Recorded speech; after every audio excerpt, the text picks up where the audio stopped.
মাওলা ওয়া নি'মান নাসির।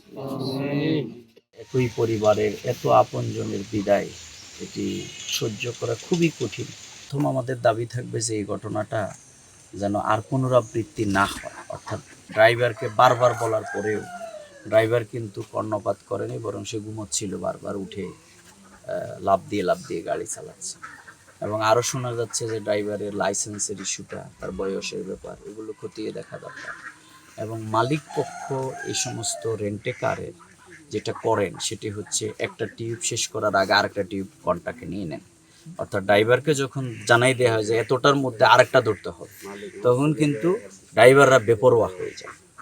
এই কাজটা মালিক করেছেন কিনা, তার পরবর্তী টিপ ছিল কিনা, মালিক গায়ে হাত দিচ্ছে, এটা তো তাহলে খুবই নির্মম এবং খুবই ইতিহাসের ন্যাক্কারজনক। আমরা এই মালিককে অবিলম্বে তাহলে গ্রেপ্তার করার জন্য আমরা দাবি জানাবো এবং তাদের সুষ্ঠু তদন্ত করে প্রকৃত দোষী যারা তাদের শাস্তি আমরা দাবি করছি।